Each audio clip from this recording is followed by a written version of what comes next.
Hello all, April 18th, 2012. I've wanted to put this video out for some time, and it's one of my most important videos, I think, personally. Let me just go to the board and show you what I mean.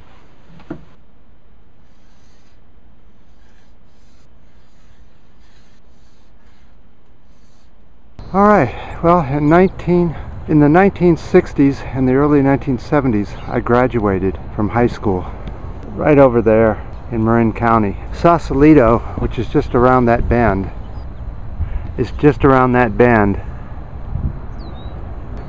Sausalito was one of the most liberal places on the planet. It was hippies and really amazing place at the time, and I was fortunate enough to go through high school during that. During high school, there were two movies that were sort of required to watch, and they showed it to us at different times. One was at the beginning of high school in the 60s, 68, and the next one was in 74 when I graduated. During that time, it was a fantastic, the Beatles, Led Zeppelin, human rights in the U.S., gay rights. The blacks were able to come out of the back of the bus, start drinking water that was the same as whites.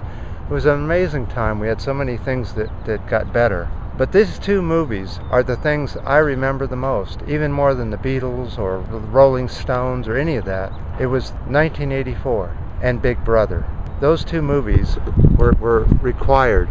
And so many people have never even heard of either one of these movies. So we're going to stick with 1984. The links are right down in Pink Barrio. If you look for the 18th of April video, you'll see that the links are right there on Pink Barrio. Both these, I'll put the book, or what's on, it's already been downloaded on the internet. You can read 1984 or watch the movie. If you watch these videos, come back here and talk about it. Come on either Pink Barrio or YouTube. Say as much as you want. There's no limit. I don't care.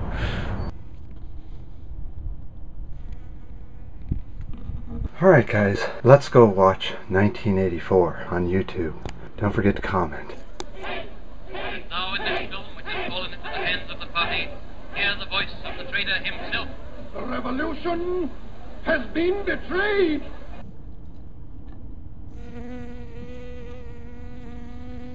Where today is the freedom that was promised to Oceania?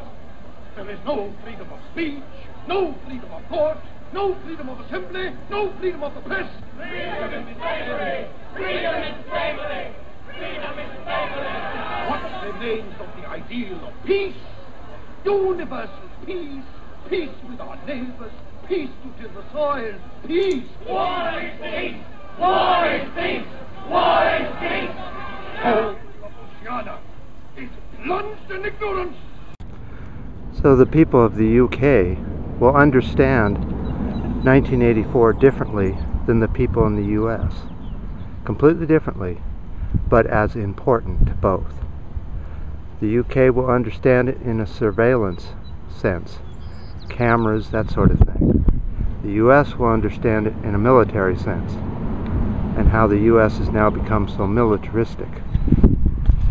Completely changed from what the US was in the 60s. And I think it's because we no longer show these films or recommend books like Catcher on the Rye or similar books to that. I don't remember them all, but 1984. And here this movie is just right on point. You really have to understand it, and it is one of the classics. If you haven't seen it, you really need to. Let's go in and look at this guy really closely. How's the stew today? All right. Well, it's very good. You're hard at work on the dictionary, I suppose? Yes, I've reached the adjectives at last. It's fascinating working in the research department. We're in constant touch with our colleagues in New York, getting the language into its final shape. New speak.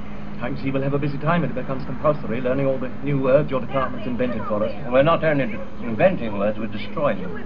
Scores of them, thousands every day. It's beautiful. Beautiful? The simplicity of it, of course. Oh, for one example, just take the word good. If you have that, what need for the word bad? Ungood does just as well. So, just hanging out there. Where'd you go? Oh, wrong beat. Oh, where'd you go? Well, why is it every time you're starting to film, they fly off? How do they know you're filming? Just because of the beep? And they say, oh, look at this. It's just a tap. Oh, there goes another one. For one example, just take the word good. If you have that, what need for the word bad? Ungood does just as well. Then instead of a string of vague extra words like excellent and splendid, you have plus good, or stronger still, double plus good. In Newspeak, the whole notion of goodness and badness will be covered by 6 words. In reality, by only 1 word.